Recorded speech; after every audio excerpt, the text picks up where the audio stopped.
I am thrilled today to welcome Lisa Manterfield in conversation. Lisa is the award-winning author of 5 novels and 2 works of nonfiction. Originally from Northern England, she now lives in Northern California with her husband and 2 cats. When she's not writing, you can find Lisa hiking in the redwoods or daydreaming in her vegetable garden. And you might think Lisa and I know each other from England. In fact, we didn't meet until we were both in California. We met at the San Francisco Writers' Conference several years ago. I heard Lisa's accent and decided that was enough excuse to get to know her. So Lisa, hi, welcome. Thank you for joining me. Hi, thank you for that lovely introduction. And I'm so glad to be here. And yes, we did meet across a crowded room. In a room full of writers. Yeah. We did, yeah. So that was a very quick introduction. Do you want to tell us just a bit more about yourself and your writing and what you've got going on? I do, yeah. You covered a lot of it. So I am, I'm a full-time writer. I write mostly fiction now. I did start off, as you said, writing nonfiction, but these days I'm writing all fiction. In fact, I'm launching a new book that's coming out next month. So that's what I'm working on right now. But I'm also a developmental editor and book coach. So that's sort of my my other side, my side gig, if you like. So there's sort of my 2 faces there. Super. Yeah. And we are recording this a bit ahead of time. So hopefully by the time folks see this, the new book will be available. Yes.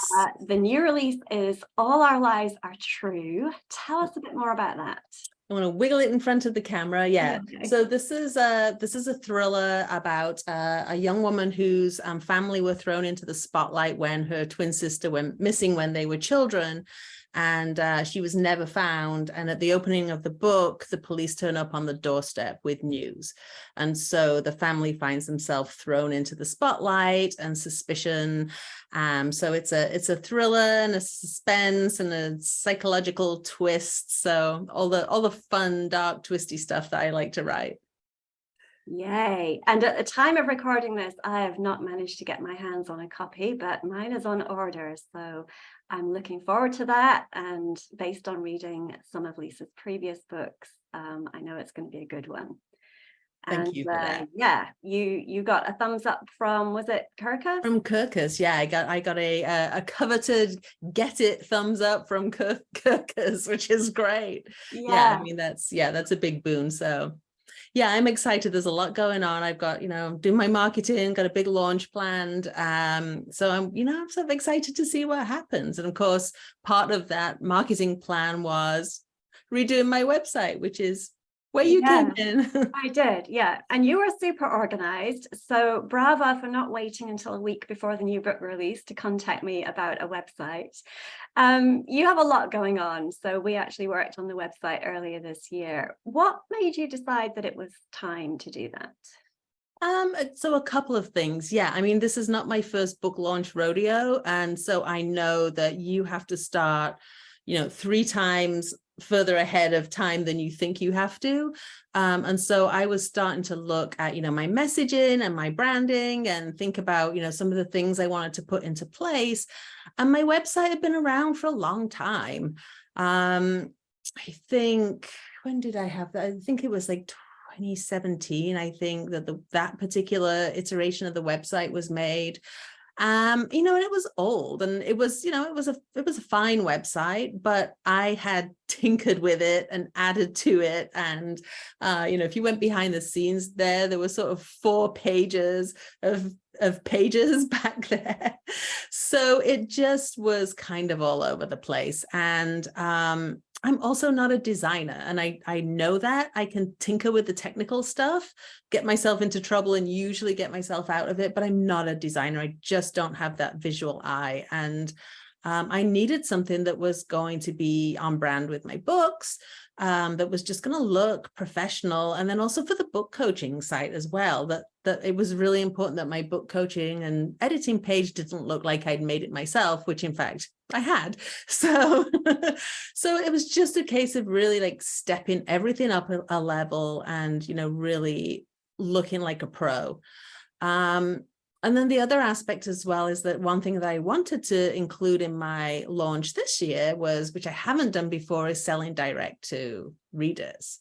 So, which is a sort of thing that's brewing in the, in the underworld of indie publishing, is authors, skipping out all the gatekeepers and all the middle people and going direct to readers. And so I wanted to be able to put that in place. And once you start talking about e-commerce and asking people to hand over their money and their credit card information, I didn't want to take any chances with trying to do that myself. Yeah, so we added that as a feature into your new website. Yeah. Yeah. And how was it for you on the client end of things, working with a designer on a website when previously you'd done all that yourself?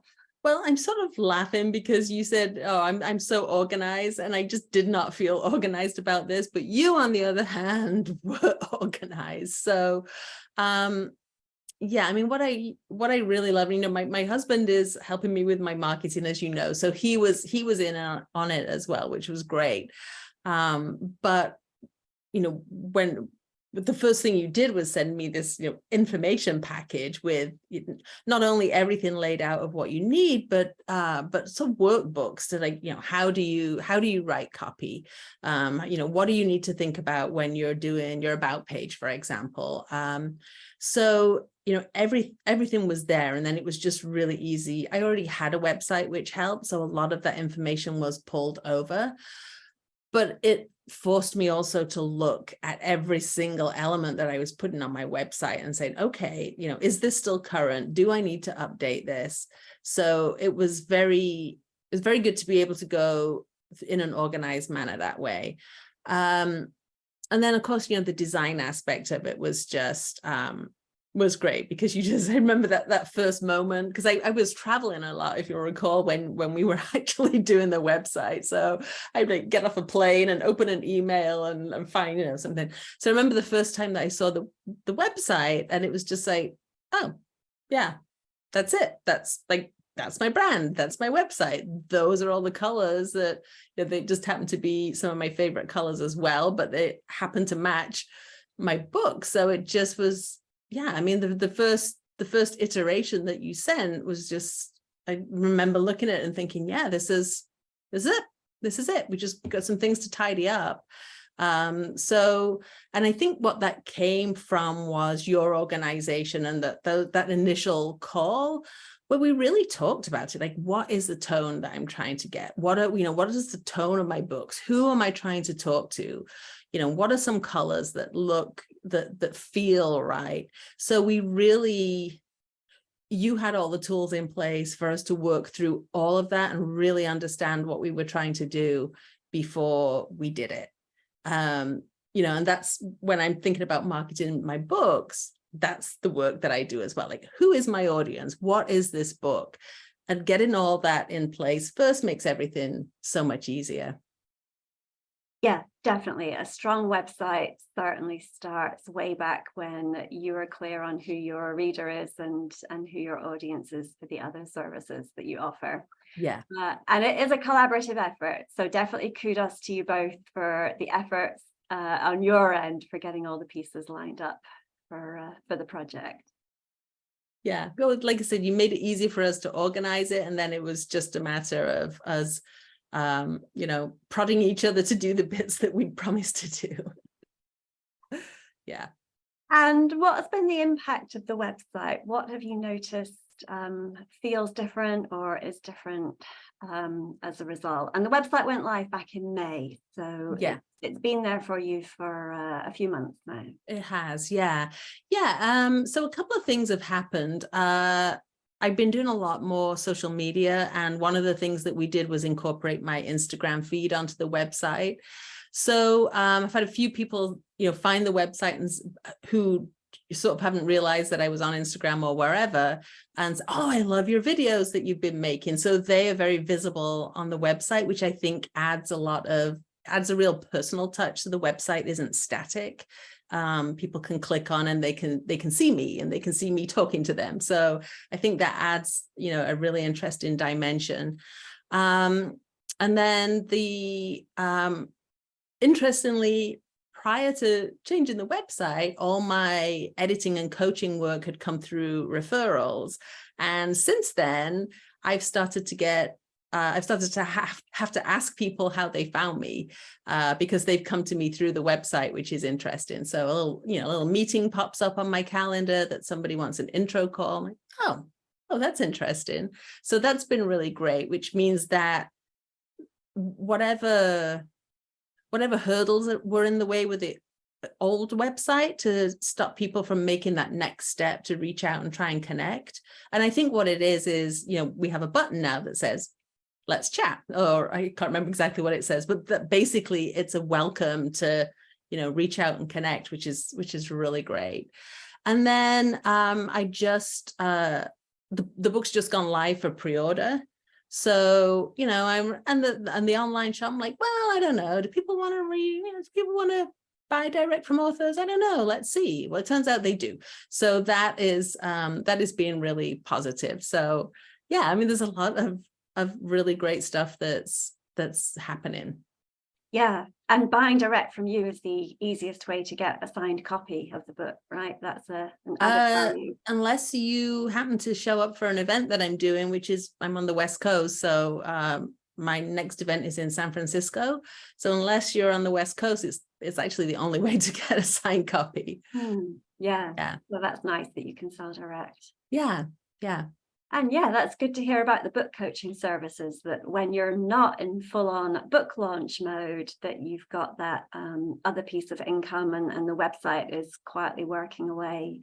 And yeah, making it easy for people to know what's the next step that they should take when they want to work with you. Yeah, exactly. And, we moved from, I was originally on WordPress, and we moved over to Squarespace, and I am finding Squarespace very user-friendly. So when you make a change, for example, if I need to sort of quiet the book coaching for a little while, the editing, because something else is coming up, like some teaching might be coming up, that I can easily just put a little note in there that says, taking new clients on this date.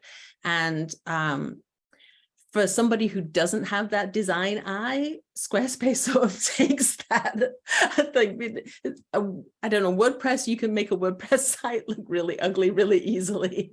And Squarespace has that, it has that designer platform. So it just, you can add something and it doesn't look like you just stuck it on there. Oh, that's excellent. But the website is only one piece of your marketing strategy. So you said you've been doing a lot more social media. How do all these marketing pieces fit together for you? Or what else have you got going on that's worth noting for other people who are getting ready to promote a book? Yeah, so I think, the social media, I'll be honest that I've always been a little, really afraid, but it's so much work. And then you stop and think about, I'm putting myself out there on video. No, that's not what I want to do. I want to sit in my little hole and write nice stories. So prodding myself out of my comfort zone to do that, but it actually turns out to be a lot of fun. So I did sort of an awareness campaign. I've been kind of building that and just getting honestly into the habit of posting video regularly, consistently, because that has not been something that I've done very well in the past. So sort of built that foundation, and then I just put the pre-order in place and some giveaways for the pre-order, which is really fun, and getting some events lined up, getting some reviewers lined up, getting the sort of editorial reviews like the Kirkus review and some blurbs lined up. So I've got that kind of social proof to say, hey, look, it's not just me telling you I think this book is great. Here are some people who've read it and said nice things, which I think is really important. And just gosh, what else have I got coming up? I've got a whole binder of like, okay, this week we're working on this. So it is just firstly, the awareness, and then the social proof, and then encouraging people to pre-order and asking for that business, which I don't know whether it's as a sort of an introvert writer or as a, you know, a recovering British person that asking for something, or if that's just all of us, you know, but asking for that business is just that extra step that can feel uncomfortable, but I think just getting into the habit of asking for it. Yeah, well, what you said there, you're consistently showing up on social media. And I know from following you there that you're not always selling your own stuff. You're providing a lot of interesting information and book recommendations. Yeah. And you're also consistent with your email newsletter that goes out to your email list. So I know that you work hard to not disappear in between book releases. Yeah, and I'm trying to, you know, it's interesting. I'm already thinking about, okay, this book release is going to run out. So, you know, what am I going to talk about? You know, so I think that comes back to what we talked about with the website, which is that messaging. Like, who are you? What do you do? What is it about you that's unique that you feel comfortable talking about? So because I'm an editor and book coach, I can give writing tips. Because I'm a reader, I can do book recommendations, but also you know, sort of insights behind the scenes of the book and the inspiration and some of those quirky little stories about the character, you know, certain characters that got cut or the evolution of certain characters. So I'm just sort of thinking about all that kind of thing. But yeah, you know, I told you my husband is a social media, yeah, I don't know if I want to call him a guru, but let's call him a guru. And you know, he loves it. So he loves to be out there. He loves to follow and interact with people. And he's actually been really pushing me to stay consistent, but you know, it's paying off because I see that, you know, these new potential clients contacted me. I've had somebody contact me for interviews because they saw something on social media. So that, you know, there's a lot of interesting things that go on that you have no control over, but they don't happen if you don't put yourself out there. Right. So worth noting then that it's great to have a professional and modern website, but that sits then in an ecosystem of marketing overall. Yeah, because I mean, people they're not going to just stumble across your website if they don't know who you are. So whatever it is, and I know, you know, that not everybody loves social media. In fact, a lot of people don't love social media. But it's building that awareness somehow. So if it's not through an online, you know, not through social media, then, you know, you need some sort of way to build your network, whether that's in person, through your writing community. I think, you know, whatever business you're in, building that community is so important, because those are the people who will support you, you know, when you are launching something new. So now I have a friend who writes historical novels, and her readership is very much an older readership. And so she goes in person, she goes to senior fairs, she goes to local farmers markets, local events. And so she has, you know, she's not really doing social media as we know it, but she is out there and sort of building awareness for herself. So yeah, I mean, if you don't want to be online, then you have to find a way to connect with people and build an audience offline. Yeah, you've got to get discovered somehow. And ideally, that means showing up where your ideal reader might be paying attention. Yeah, absolutely. And the website is kind of that home base for people to come to when they do find you, to come say, okay, this is interesting. Now I want to know more. Who's this person? What do they do? Yeah, love it. Thank you. Yeah. And talking of building community and connecting with readers, where is the best place for people to come and find out more about you and buy the book? Well, the lovely website that you built is at lisamanterfield.com. So it's just my name. And you'll find information about the book on there. You could test out my shop that you built for signed copies. And we also, one of the things that you also did, which I think was really innovative and very helpful, was to create a page where, you know, all the books and all the sales links were all together. So I think that's really helpful to not have to go digging around a website to find a link. But the book is available at wherever books are sold, all retailers, online, and your local bookstore. Yeah, wonderful. So once again, that new release is All Our Lies Are True by Lisa Manterfield. It's got a gorgeous cover. It's getting some strong praise. So I'm looking forward to reading that. Thank you so much.